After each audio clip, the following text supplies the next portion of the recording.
Yuk, balik lagi di MF Wrestling. Hari ini kita review lagi karena sesuai janji yang kemarin videonya ya kemarin karena kepotong ada satu konten yang cukup menarik buat dibahas. Jadi sekarang kita balik lagi bikin review.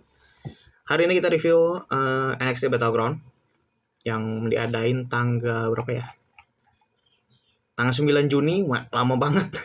Berarti 2 mingguan kurang lebih saya jarak reviewnya, ya nggak apa-apa. Karena minggu kemarin emang gak bisa bikin review ya, jadi baru sekarang bisa bikin. Ya udahlah, kita langsung aja masuk ke pembahasannya. Masuk ke pertandingan pertama.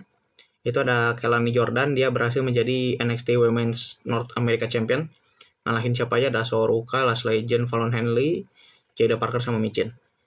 Ya buat saya sih pertandingannya so far oke. Bukan yang wah banget memang pertandingannya, tapi jujur ini adalah salah satu yang menarik. Kenapa? Karena enam-enamnya ini berhasil memberikan ya sentuhannya sendiri gitu. Padahal mereka semua ini mayoritas pemula alias pegulat baru gitu. Baru berapa tahun juga gitu. Gak sampai 5 tahun deh kayaknya kebanyakan. Mungkin kayak Michin mungkin itu kan udah pengalaman ya. Tapi sisanya mungkin baru berapa tahun, belum lama-lama banget juga. Cuman di sini saya ngerti gitu. Awalnya itu kan saya banyak yang lihat itu, saya lihat tuh banyak yang jagoin Soruka, banyak yang jagoin Last Legend. Michin kayaknya enggak sih. Dua nama itu lah ya. Saya pribadi sih lebih pengennya Fallon Henley yang menang gitu. Tapi ternyata yang menang adalah Kelani Jordan. Saya ngerti sih kenapa. Karena apa? Dari ke-6 pegulat ini, cuman Kelani Jordan yang sampai sekarang belum ada karakternya. Ya kalau Soruka kita udah tahu dia apa. Last Legend udah tahu juga. Fallon Henley udah. Bahkan Fallon Henley udah lebih lama gitu loh dari nama-nama ini. Michin ya udah tahu lah ya teman-teman yang nonton di main roster pasti udah tahu Michin seperti apa. Jada Parker masih baru, tapi karena dia ada stable juga kan, jadi teman-teman harusnya udah kebayang stable-nya kayak gimana. Tinggal masing-masing aja di stable-nya itu dia bisa memperkuat karakternya masing-masing. Cuman Kelani Jordan kan yang sampai sekarang belum tahu dia tuh siapa gitu.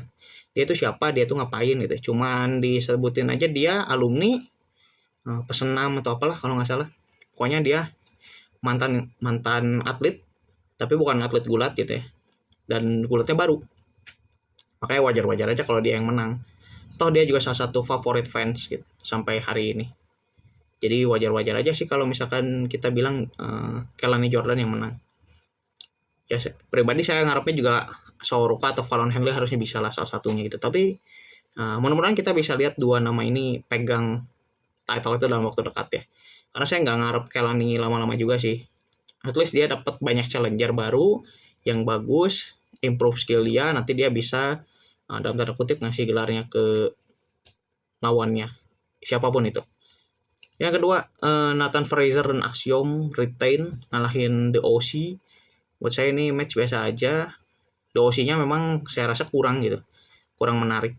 Tapi dari Nathan Fraser dan Axiom ya udah oke, dan saya sih bisa ngarep mereka bisa di-push lagi sedikit lebih bagus, dapat challenger yang lebih oke lagi, karena kemarin udah dikasih beberapa ya. Mulai dari menangin title-nya lawan Bron Breakker sama Baron Corbin itu kan udah luar biasa sih buat saya. Karena mereka ini underrated juga salah satunya. Terus langsung dikasih challenger siapa? Authors of Pain. Dan sekarang dikasih challengernya The OC. Nah mudah-mudahan sih dapat challenger yang lebih bagus lagi. Salah satu yang mungkin bisa masuk opsi itu adalah Galus. Karena Galus sekarang lagi naik juga kan kebetulan. Makanya ini bisa dijadikan opsi. Yang ketiga Lola Vice ngalahin Shayna Baszler. Ya udahlah, ini intinya buat showcase-nya Lola Vice aja. Nggak bisa dikomenin lebih jauh lagi. Terus yang keempat Obafemi retain lawan Wesley sama Djokovic. Ini juga sama, ini juga buat showcase-nya Obafemi. Karena Obafemi ini sekarang lagi dibuild jadi monster di NXT. Sehingga nanti biar dipromot ke main roster punya monster baru gitu ya, nggak bisa ngandelin Braun Strowman terus juga kan. Omos, apalagi Omos juga sama aja.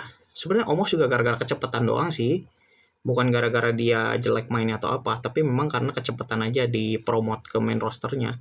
Sehingga saya ngarepnya nih ketika nanti Obafemi naik ya dia bisa bisa ngasih sentuhan yang berbeda gitu.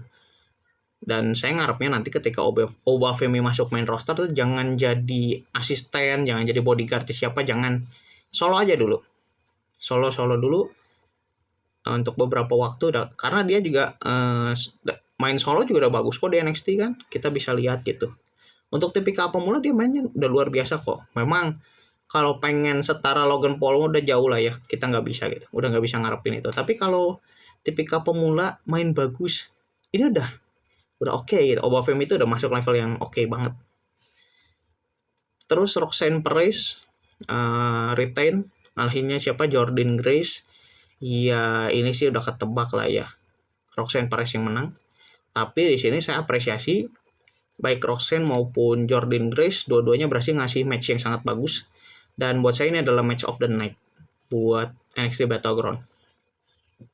Karena jujur ini pertandingan woman ini dua, si ladder match sama Roxanne lawan Jordynne Grace itu saya suka dua ini. Jujur pertandingan dua-duanya bagus. Meskipun sebentar itu hitungannya. Saya ngarepnya bisa di atas 15 menit gitu ya. Karena di sini kan saya lihat di Wikipedia itu kurang lebih cuma 12 menit, 13 menit gitu loh. Jadi kayak masih kurang aja. Ini bisa di-push sedikit lebih lama lagi. Dan juga memang walaupun di sini diperlihatkan Jordynne Grace kalahnya itu gara-gara diganggu Tatum Paxley sama Asbai Elegance.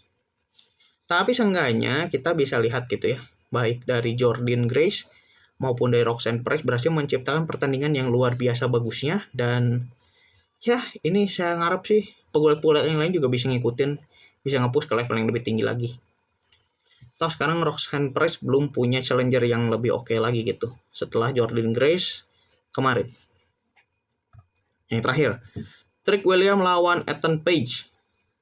Trick retain dan mempertahankan NXT Championship-nya.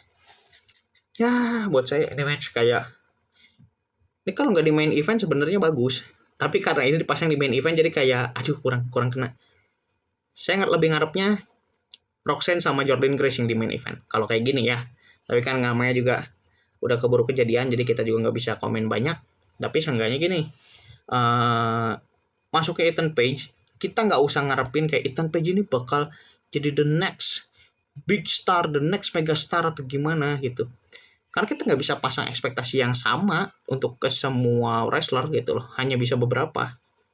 Dan saya cukup yakin ini juga bagian awal dari gimana WWE memanfaatkan Ethan Page. Saya sih nggak ngarep banyak banget kan Ethan Page harus jadi NXT champion, enggak lah, nggak sampai ke sana. Tapi seenggaknya gini, Ethan Page ini dari awal saya yakin bisa jadi pembeda di NXT. Kenapa?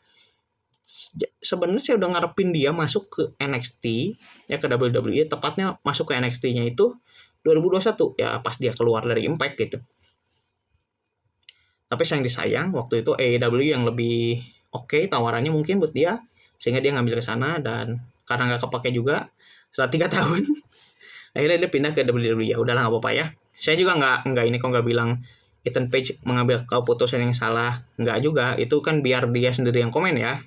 Cuman di sini ya, ketika Ethan Page pindah dari AEW terus masuk ke WWE, saya sih ngarep dia punya pembeda gitu. Dia bisa menjadi challenger yang lebih oke. Dan katanya sih kemungkinan Fatal 4-Way buat next pay-per-view itu ada Trick, Ethan Page, Shawn Spears, sama Jake Von Evan. Ini sih buat saya oke. Kecuali Jake Von ya. Jake Von tuh sebenarnya kayak tanggung aja gitu. Dia tuh bagus, tapi kayak ada yang kurang. Gak tahu tapi yang kurangnya apa gitu. Karena kalau misalkan kita lihat ring skill oke, mix skill oke, karisma oke, ya udah connect sama penonton juga gitu. Walaupun di NXT, tapi kayak ada yang kurang gitu. Gak tahu kenapa. Dan ini bukan ungkapan saya rasis atau gimana ya. Saya jujur aja gitu. Karena di Trick saya dapat, tapi di Jake Von saya nggak dapat gitu loh. Makanya saya penasaran gitu. Jake Von ini bakal jadi apa ke depannya?